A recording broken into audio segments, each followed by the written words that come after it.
Pagan societies میں دیکھ لیجیے.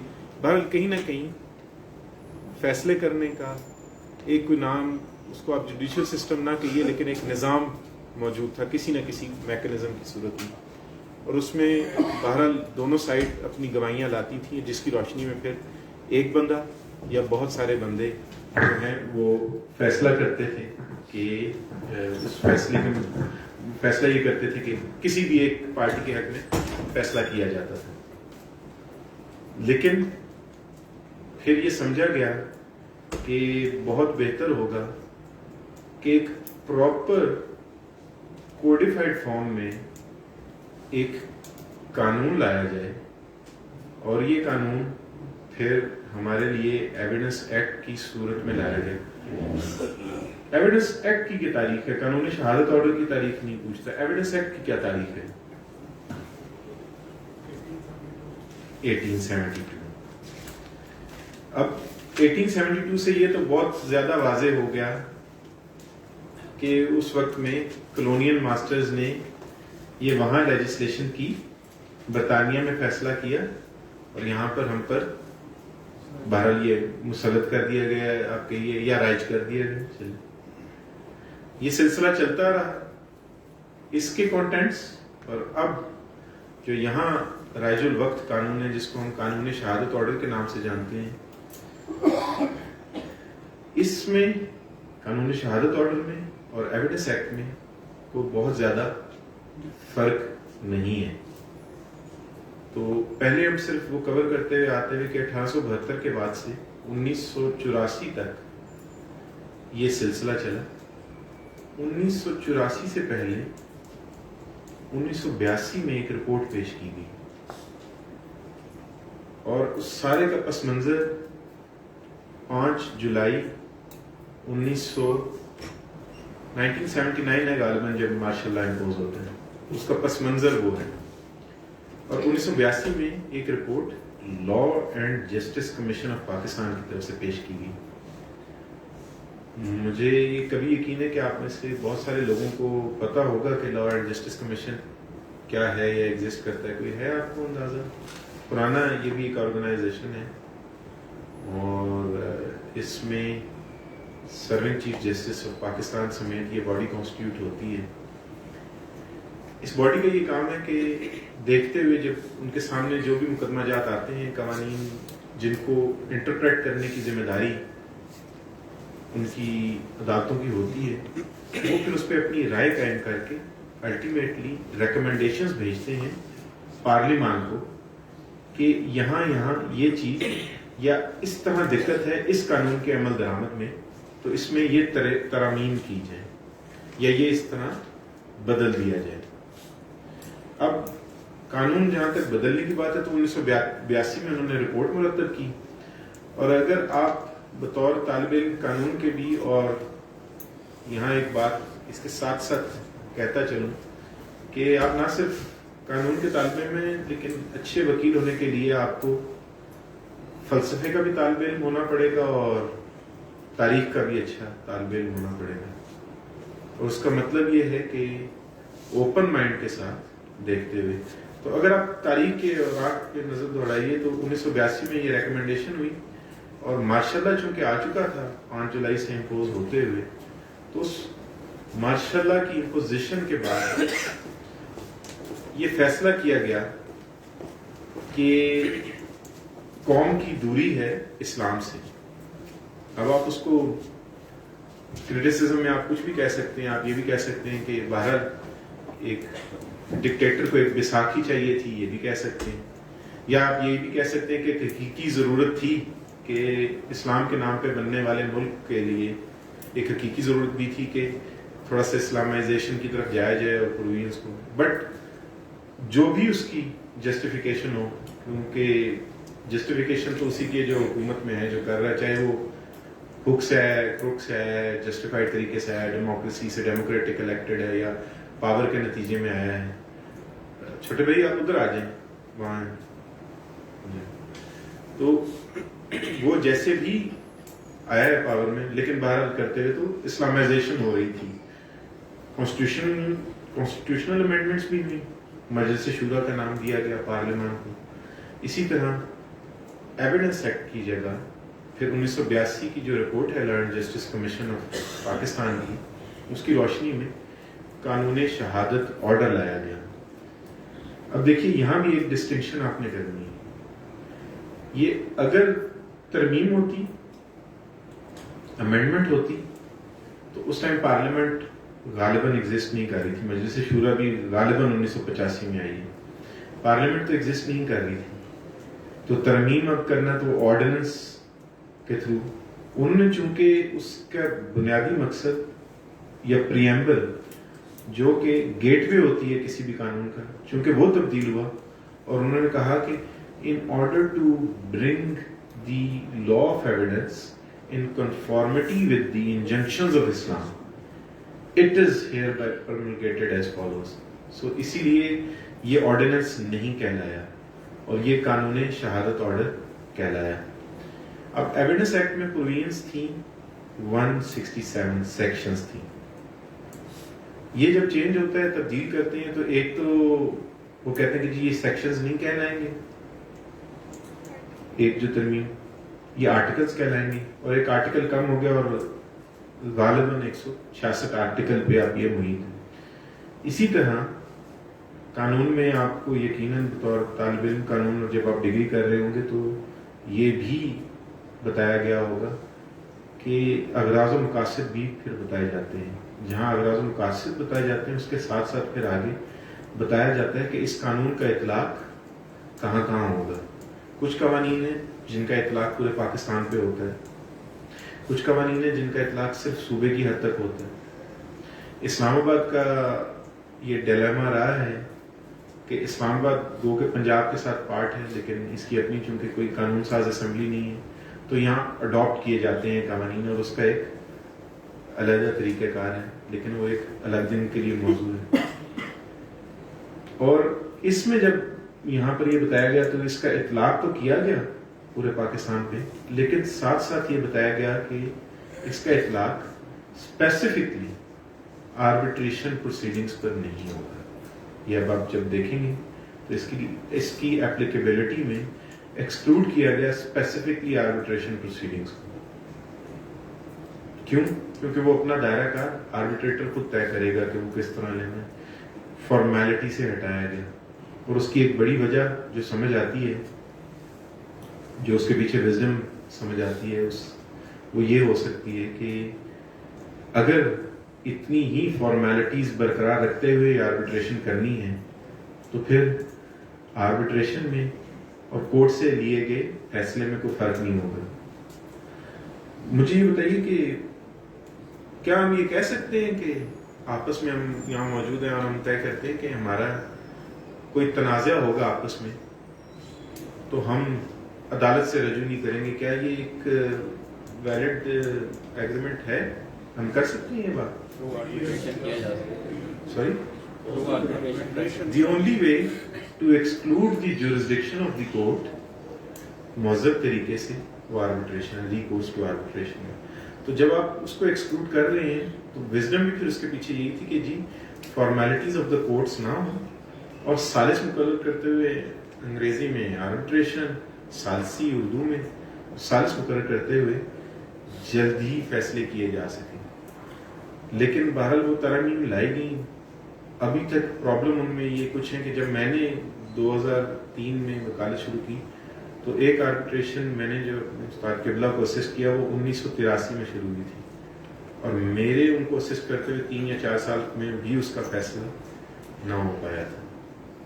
تو وہ کتنا کامیاب ہوا، again that is under this topic. Coming back to the Qanun Shahadat order.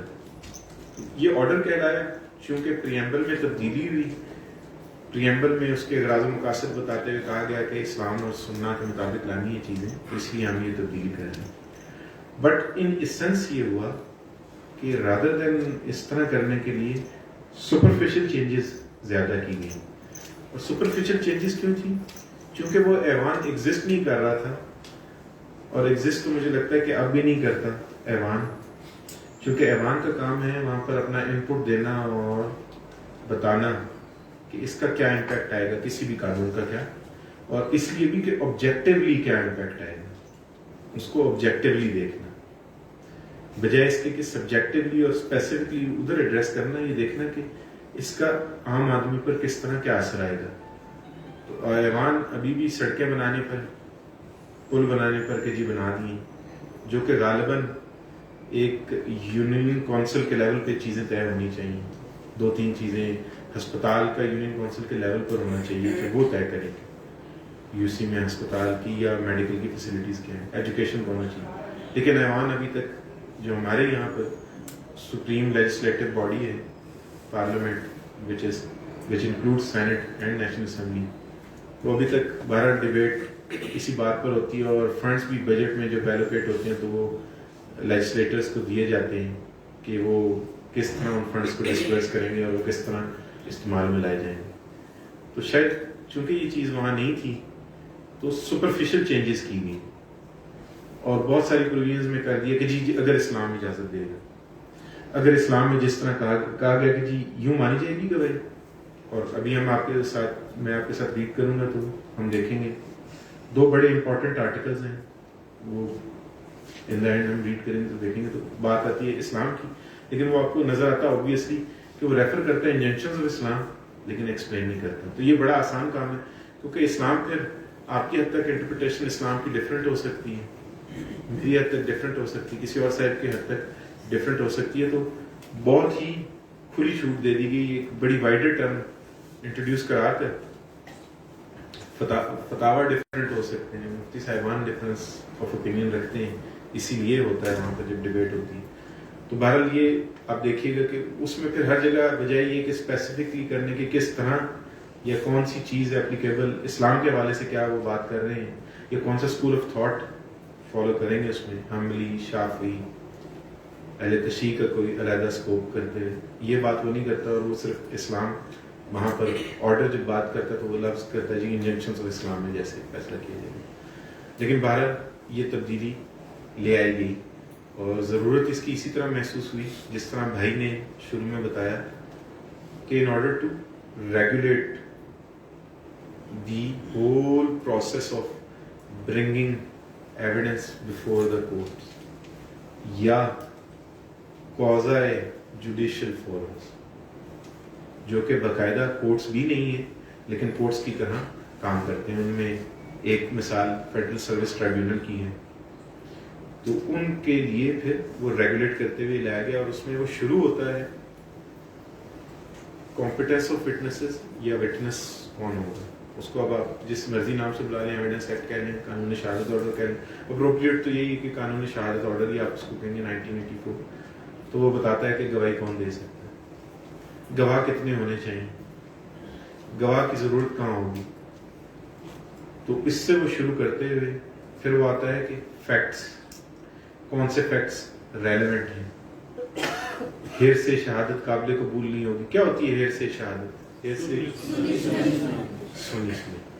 اب سنی سنائی سے مطلب یہ نہیں ہے کہ کہیں داستان گوئی ہو رہی ہے، بلکہ اس کا یہ کہ جناب مجھے مرزا محمد امین طاہر صاحب ملے تھے، مجھے مرزا امین طاہر صاحب نے فون پر بتایا کہ کل ایکسس نہیں تھی، یہاں پر کلاسز نہیں ہو پائیں. اب مرزا محمد امین طاہر صاحب تو کہہ سکتے ہیں، میں ایویڈنس میں یہ بات آ کے کہوں کہ یہ اس لیے کورٹ اگنور کرے گی کہ مجھے انہوں نے فون پر کہ جی میں پشاور موجود تھا، میں پشاور ہائی کورٹ میں تھا، تو انہوں نے بتایا کہ جی آج کلاسز اس وجہ سے نہیں ہو پائے گی. تو یہ ہیر سے میں آ جائے گا. اس کو بھی ایڈریس کیا قانون شہادت آرڈر میں. اس کے ساتھ ساتھ بتایا کہ آیا ایک بندہ آتا ہے آپ کے پاس، کوئی جرم کر کے آتا ہے، جرم کا ارتکاب کر کے آتا ہے، اور وہ آپ نے کنفائڈ کرتا ہے، کوئی بات بتاتا ہے، تو کیا وہ اس کا اعتراف یا کوئی بھی بات جو وہ راز میں بتائی گئی ہے کیا وہ عدالت میں استعمال ہو سکے گی؟ تو وہ that is privileged communication between the counsel and the client. اس کی اب کچھ ایکسیپشنز انٹروڈیوس ہو رہی ہیں جو کہ اس لیے بھی انٹروڈیوس ہو رہی ہیں کہ ہمیں فیٹف نے حکم کیا کہ کچھ لاز ہم نے اپڈیٹ کرنے ہیں. تو وہ کہتے ہیں کہ جی کچھ چیزیں ہیں جو کاؤنسل کو اگر بتائی گئی ہیں تو پھر بھی ان کا ڈسکلوجر لازمی ہے، اور اگر وہ کاؤنسل نہیں کرتا، لیکن دین اگین یہ آپ لوگوں کا کام ہے کہ آپ دیکھیں کہ فیٹف کے نتیجے میں کیا اس سے ڈسکلوجرز ہیں جو بطور وکیل بھی آپ کو کرنے پڑیں گے جو آپ نے کنفائڈ کیے ہیں. لیکن جنرل لا یہی ہے کہ جب آپ کے پاس بندہ آئے گا آپ سے، جب آپ نوٹس ٹیکنگ کریں گے تو جو کچھ اس نے آپ نے کنفائڈ کیا ہے، جو کچھ اس نے آپ کو بتایا ہے، وہ قطعاً عدالت میں استعمال نہیں ہو سکے گا، چاہے وہ کہیں ریکارڈ بھی ہوگا. ایون ادروائز یہاں پر تو پراپر سلسلہ نہیں ہے. میں کوشش کرتا ہوں جہاں مجھے موقع ملے کرتے ہوئے.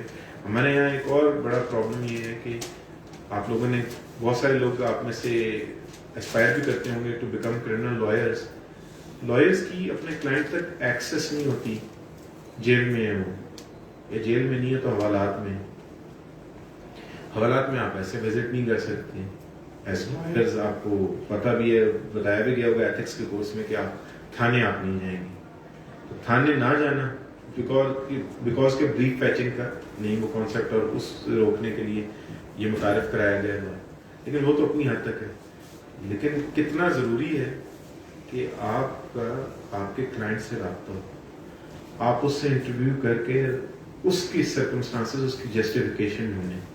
لیکن اب ہوتا ہی ہے کہ ہمیں بریف مل جاتا ہے، پہلے بیل کی باری آتی ہے تو بیل میں تو چلیں، وہ ٹینٹیٹیو اسیسمنٹ ہوتی ہے، وہ آپ دیکھتے جائیں گے کہ اس میں کیا کیا بیل گرانٹ کرنے کے لیے آپ جب جائیں گے، آپ جب اس کی طرف سے اپلیکینٹ پٹیشنر ہیں تو وہ کیا لوازمات ہیں وہ الگ ہیں. لیکن جب ٹرائل پروسیڈ کرے گا تو بہت ضروری ایک جو بات ہے کہ آپ کلائنٹ سے پوچھیں، اس کا انٹرویو کریں کہ کن سرکمسٹانسز میں کرتے ہیں.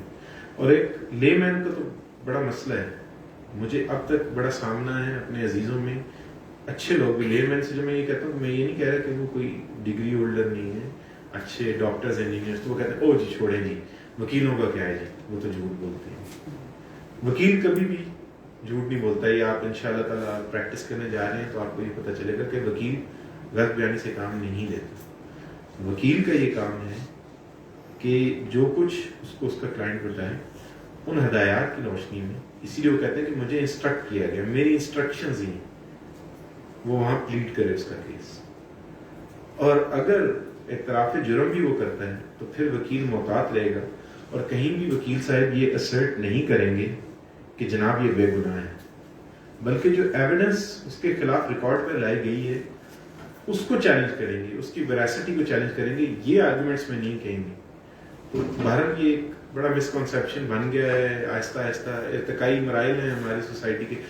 دوست میرے یہ بھی ڈیبیٹ میں کہتے ہیں جی کہ 70 سال بھی ابھی ارتقائی ہے، تو میں سمجھتا ہوں کہ میری ادنا دانست میں کہ 70 سال بہرحال ارتقائی مرحلہ یہ ہے، اور ارتقاء ہو رہا ہے، اور ہم ابھی سیکھنے کی پوزیشن میں سیکھ رہے ہیں. یہ جو کچھ ابھی یہ بھی ایونٹس ہو رہے ہیں، آپ دیکھ رہے ہیں جو پالیٹکس میں ہو رہے ہیں، ڈومین میں ٹرائلز کے فیصلے ہو رہے ہیں، یا جس طرح ریئیکٹ کیا کسی بھی پارٹی نے، وہ یہ سارا بھی ہمیں سکھانے کے لیے.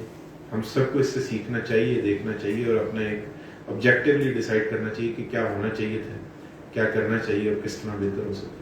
تو بہرحال اس سے گزرتے ہوئے کمنگ بیک ٹو دی، تو یہ فیصلہ ہو گیا. یہ بھی یہ بتاتا ہے کہ پریویلیجڈ کمیونیکیشن کیا ہوگی، کیا وہ خلاف استعمال ہو سکے گی کہ نہیں ہو سکے.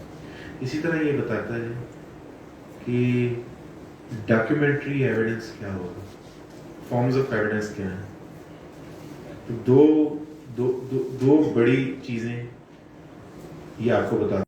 چونکہ ابھی 1984 ہے تو وہاں انویزج نہیں ہو رہا کہ آرٹیفیشل انٹیلیجنس آ جائے گی، آئی ٹی آ جائے گی، کانسیپٹ ہی نہیں تھا. ایون پاکستان کی حد تک نہیں، میرا یہ خیال ہے کہ دنیا بھر میں بھی انٹرنیٹ شاید متعارف ہو گیا ہو یہ ایونٹس. تو وہ بھی ریسنٹلی آپ کو ملیں گے بھی. مشہور جج صاحب کا کیس ملے گا جو کہ جی ان کے جو بھی ہوئی وہ کیا، وہ کس طرح وہ ایویڈنس میں کیسے لائی جا سکتی ہے، اس کا کسی کی بھی کنوکشن پہ کیا اثر پڑے گا. تو وہاں وہ انویزج کر رہا ہے صرف دو ہی چیزیں، ڈاکیومنٹس اور اورل ایویڈنس، کہ کیا زبانی کیا کہا جا رہا ہے. اور اس کی بھی اہمیت کب ہے؟ آپ زبانی بار 10 بار کہہ لیں، آپ لکھ کے 10 بار بیان حلفی دے دیں کہ جناب اس کو معاف کیا، یا کوئی آپ کے حق میں دے دے کہ جناب معاف کیا میں نے اس کو، کہ وہ جو لڑائی جھگڑا ہوا تھا اور اس نے جو رپورٹ کرائی تھی میں نے اس کو معاف کیا. اس بیان حلفی کی کوئی وقت نہیں ہے جب تک کہ وہ عدالت میں پیش نہ ہو، اور جس بندے نے وہ بیان حلفی دیا ہے وہ بھی وہاں پیش نہ ہو تو اس کی کوئی وقت نہیں. تو یہ آپ کو یہ بتاتا ہے.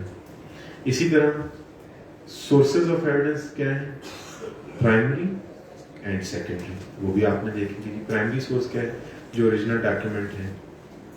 اور ایک سلسلہ چل رہا تھا یہاں بڑے عرصے سے، ہم جب کرتے ہیں دیکھتے ہیں تو، کہ جو اوریجنل ڈاکیومنٹ ہے وہ کورٹ کے پاس بڑا طریقہ تھا کرتے ہوئے، اور کورٹ کہتی تھی کہ جی یہ ایگزبٹ ہو جائے گا، اور وہاں پر پھر یہ بھی ہے کہ اصل پڑتال کے بعد واپس کر دیا گیا. تو یہ نہیں کہ کورٹ رکھ لے گی، آپ وہاں ریکویسٹ کر سکتے ہیں، آپ کا کاؤنسل وہاں ریکویسٹ کرتا ہے وہ واپس لیتے، کورٹ موازنہ کر کے دے دے گی، لیکن وہ ایگزبٹ ہو گئے. وہ ایسے ہی تصور کیا جائے گا کہ وہ پرائمری سورس ہے، گو کے وہاں کاپی ہوگی، لیکن اس کو نوٹنگ ہوگی کہ جی تقابل کے بعد واپس کیا گیا تو اوریجنل موجود. لیکن ساتھ ساتھ ایک پریکٹس انٹروڈیوس کی نیچے ٹرائل کورٹس نے، اور ان کو کہا جی کہ جو اوریجنل ڈاکیومنٹ نہیں ہوگا اس کو مارک کا طور پر نام دے دیا جائے گا. اس میں ججمنٹس پرانی بھی تھیں، لیکن آپ کے لیے آپ جائیے واپس جا کے دیکھیے تو اسلام آباد ہائی کورٹ کی ایک بڑی ریسنٹ ججمنٹ ہے، honourable mister justice Mohsin Akhtar Kayani کی. انہوں نے پھر بتایا ہے کہ مارک کیوں نہیں ہو سکتا، اور اس کا یہ بھی کہا، دیکھیے نا کئی جگہ ہو سکتا ہے آپ کے پاس اوریجنل نہ ہو. ای میل کا اوریجنل کیا ہوگا؟ وہ تو آپ نے لکھی اور وہاں بھیج دی، تو آپ تو اس کا پرنٹ ہی لیں گے. جب پرنٹ لیں گے تو وہ تو اوریجنل ہو نہیں سکتا. تو پھر وہ بتایا کہ آپ نے اس کو کیسے ایڈریس کرنا ہے، اس کا کیا طریقہ کار ہے، وہ واضح کیا عدالت نے.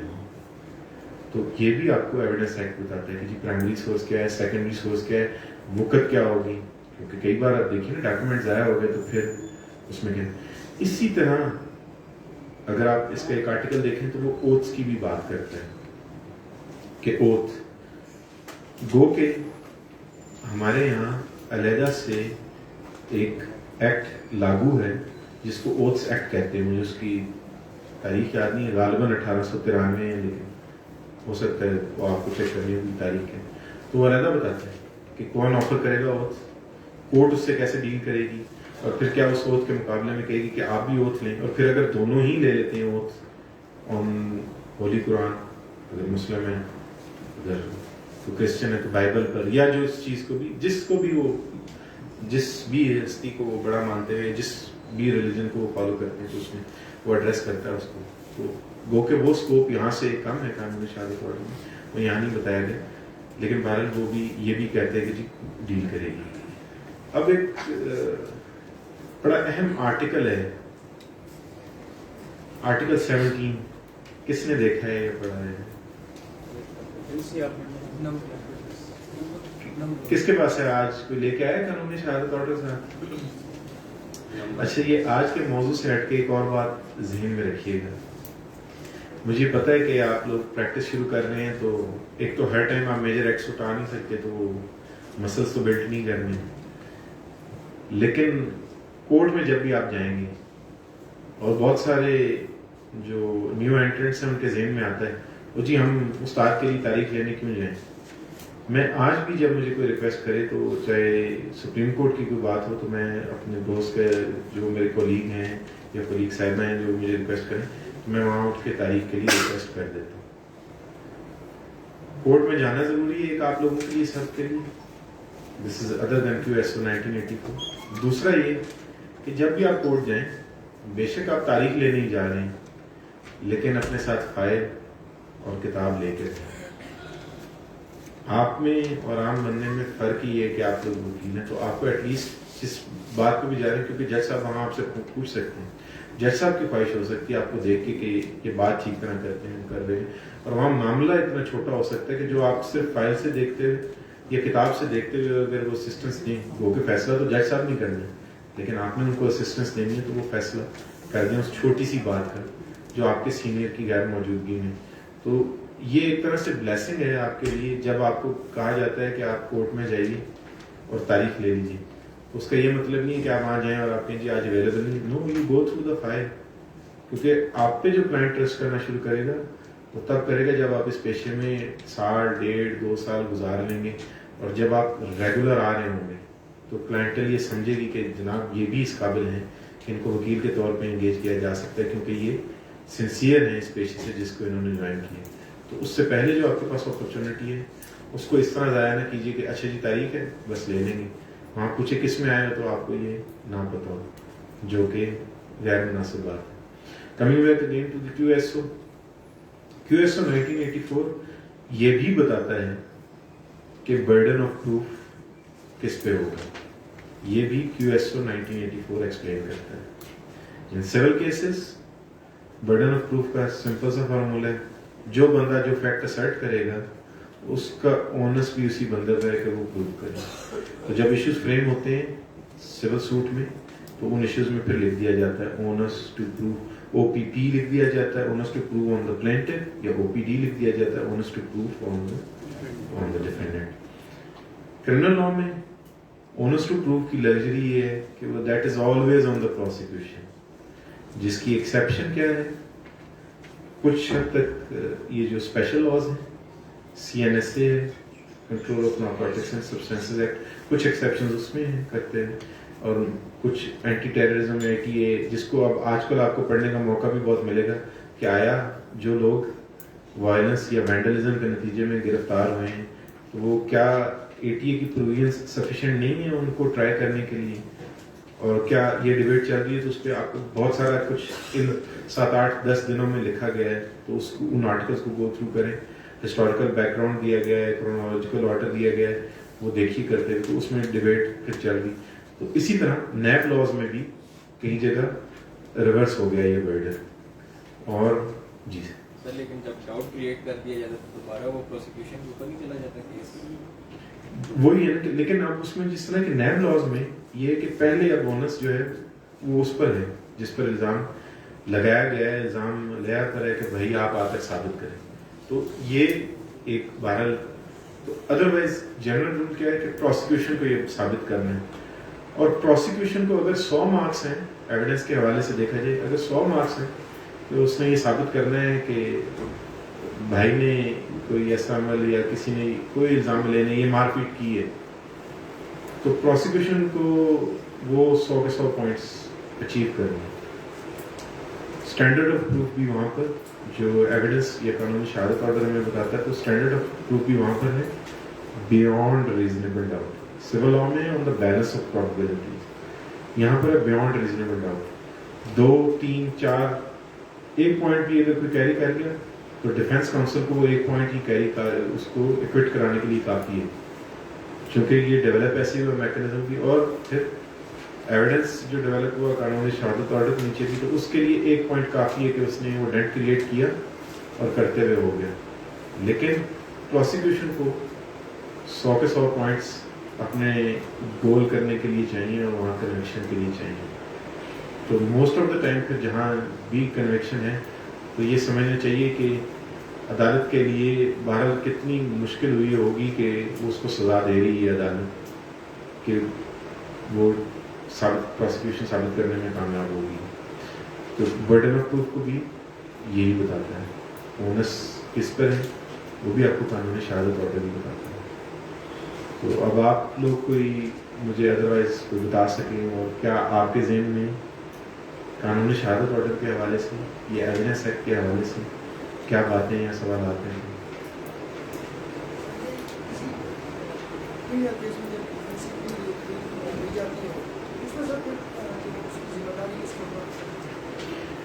دیکھیے کرمنل کیس میں عام طور پر ملزم کو, اور یہ ججمنٹس میں یہ لفظ لکھیں, ججمنٹس کے یوز ہوتے ہیں کہ accused is the favourite child of law.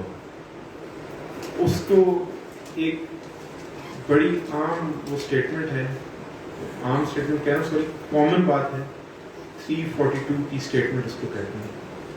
وہ اپنا کنڈکٹ ایکسپلین کرے گا, وہ سوالات ہیں, وہ کوئی زیادہ کنونسنگ آنسرز بھی ہونے ضروری نہیں ہے, اس کی کوئی اہمیت بھی اتنی نہیں ہے, اس کو دیا گیا, لیکن ساتھ ساتھ اس کو آپشن دیا گیا ہے, اور غالباً 340 ہے جو یہ کہتا ہے کہ وہ آن اوتھ ریکارڈ کرائے گا. اور ایک بات جو شاید یہاں کہیں ہو قانونی شہادت آرڈر میں یا نہ ہو, کوئی بھی گواہی جب بھی کسی کورٹ میں دی جائے گی وہ چاہے کتنا ہی معتبر آدمی دے رہا ہے، اس گواہی کا کوئی فائدہ نہیں ہے، وہ گواہی قابل قبول نہیں ہوگی انلیس اس گواہ کو the other council cross examine نہ کرے. تو وہ بندہ بہت نیک ہوگا، بہت اچھے کردار کا حامل ہوگا، لیکن اگر وہ قانون کورٹ میں آ کے کوئی بات کہتا ہے تو وہ قابل قبول نہیں ہے جب تک کہ اس کو کراس ایگزامن نہ کیا جائے. اس کے ساتھ ساتھ جہاں پر فورنیکیشن یا ایڈلٹری کے کیسز ہوں اس میں 4 گواہ کی ضرورت ہے، اور اس کی ایک پیچھے فلسفہ ہے، اسلام کا بھی فلسفہ ہے کہ پبلکلی آپ سن کرنا نہ شروع کر دیں. تو پرائیویٹلی اگر کچھ کوئی بندہ کر رہا ہے اور اس سے نہیں رہا، خطا کا پتلا ہے، تو that is something between Allah سبحانہ و تعالیٰ and those persons who have committed that sin. تو اس کو روکنے کے لیے، ہنڈرنس کرنے کے لیے ایڈلٹری اور فورنیکیشن کے کیسز میں انہوں نے کہا وہاں پر یہ کہ 4 گواہ جو تذکیۃ الشہود پہ پورے اترتے ہیں اور وہ باقاعدہ وہ عمل ہوتا ہوا دیکھیں. اس لیے وہ پبلک کنڈیمنیشن کہ پبلکلی ایسے ایکٹس نہ شروع ہو جائیں. سوسائٹی میں بہرحال کیوس آ جائے گا اگر پبلکلی ایسے ایکٹس کمٹ ہونا شروع ہو جائیں. تو اس کو روکنے کے لیے وہاں پر پھر 4 گواہ اور وہ اتنا کیا گیا. جی سر، اور کوئی سوال ہے from the lady side? Sir اس کیس میں ہم جب کوئی ایویڈنس دیتے ہیں سر، ایک اسٹارٹ میں ہم دیتے ہیں جس پر ہم دعویٰ دیتے ہیں اس کے ساتھ کچھ ڈاکومنٹس اٹیچ کرتے ہیں، اور کچھ پھر ہم بعد میں ایفیڈیوٹ کے ساتھ ساتھ کچھ ڈاکومنٹس دیتے ہیں سر. ایک ان دونوں میں کیا ڈفرینس ہے سر؟ ایک ہے 2 لسٹ وہاں لگتی ہیں، سی پی سیز کی پروویژنز ہیں باقاعدہ، اور 13 غالباً اس کو ڈیل کرتے ہیں. ایک ہے لسٹ آف ڈاکیومنٹس پروڈیوسڈ جو آپ کے قبضہ قدرت میں آپ کے پاس ہیں، آپ کے اختیار میں، آپ کی تحریر میں، آپ کی کسٹڈی میں. اور ایک ہے لسٹ آف ریلائنس جو آپ کے پاس موجود نہیں ہے، لیکن یہ ہے کہ آپ کورٹ کو بتائیں گے کہ جی کیوں نہیں موجود ہیں، یہ اوریجنل نہیں ہے، یہ ضائع ہو گیا، یا کس کی تحریر میں، اور وہ پھر کورٹ سے آپ درخواست کریں گے کہ جی وہ بھی اس کیس سے بہت ریلیونٹ ہیں، اس لیے وہ لانے ضروری ہیں، تو وہ پروڈیوس کریں گے. تو وہ پھر جب آپ بیان آپ کا وٹنس ریکارڈ کراتا ہے تو اس کے وقت آپ اس کا تذکرہ بھی کرتے ہیں. لیکن یہ بھی دیکھ لیجیے کہ وہ جب بھی ہوگا وہ آپ کو ایٹ لیسٹ کورٹ کو آپ وہاں سرپرائز نہیں دے سکتے. اگر آپ نے پہلے ان کا لسٹ آف ریلائنس کو تذکرہ نہیں کیا ہے تو پھر بہت مشکل ہوگی. ایکسیپشنز ہیں، قانون جب آپ دیکھیں گے کومنٹری ہے، ایکسیپشنز ہیں کہ سفیشینٹ کاز شو کی جائے گی. سفیشینٹ کاز کیا ہے، پھر اس پہ بڑی ججمنٹس ہیں، بتایا گیا کورٹ میں ایکسیپشنز ہیں. لیکن اگر آپ نے پہلے نہیں کیا تو پھر آپ سرپرائزنگلی آپ نہیں لے کے آ سکتے. آپ کہ جی یہ میں لے آؤں، جیسے کئی موویز میں ہوتا ہے نا کہ جی یار یہ میرے پاس آ گیا اور یہ میرا بھی نہیں ہے. ایک یہ بھی بڑا موویز میں ہوتا ہے کہ میں نے ایسا سوال پوچھا آج، بس وہ ایک سوال کافی نہیں. یہ جب آپ پریکٹس شروع کریں گے تو وہ ایک سوال نہیں، محنت 12 پورے بریف پہ آپ کو چاہیے. وہ سلسلہ وار سوالات چلیں گے ایون کرمنل کیس کے لیے بھی. گو کہ آپ کو پوائنٹ ایک ہی چاہیے آئیڈینٹیفائیٹ کرنے کے لیے، لیکن وہ آپ کو وٹنسز تو سارے کراس ایگزامن کرنے ہیں نا، اور وہ کرتے ہوئے پھر وہاں پر سلسلہ تب آپ اچیو کر پائیں گے اپنا. جی میم. سر میں نے ابھی جب اپنے سینئرس کے ساتھ کام کرنا شروع کیا تو صرف کہ ری ایگزامینیشن سے ججز مطلب they avoided in a recent case I met with my senior and the opposing lawyer they asked for a re-examination after we did the cross online. تو ایسا کیوں ہے کہ ہمارے ججز جو ہیں وہ بہت زیادہ ریفرین کرتے ہیں؟ اگین آپ کو یہیں اس میں آنسر ملے گا. بہرحال ایک تو کوشش یہ ہوتی ہے کہ پھر لام تنائی سلسلہ ہے کہ اگر ری ایگزامینیشن ان چیف ہو گیا، کراس ایگزامن ہوا، لیکن اس میں کچھ ایسی بات وٹنس سے ہو گئی جو کہ اب وہ وکیل صاحب سمجھتے ہیں جو جن کا وٹنس تھا کہ اس کا بہرحال عدالت کے سامنے وہ چیزیں لانا ضروری ہیں، تو اس کے لیے وہ درخواست دیتے ہیں ری ایگزامینیشن کی. لیکن وہ ضروری نہیں ہے اور not as a general rule دینی بھی نہیں چاہیے. کیونکہ اگر دیکھیے ایک تو کر دیا انہوں نے اس طرح الاؤ کر دیا، پھر وہ کہیں گے نہیں جی میں بھی فلانا وٹنس لے آتا ہوں، یا جی میں ابھی ڈاکیومنٹ پروڈیوس کرتا ہوں.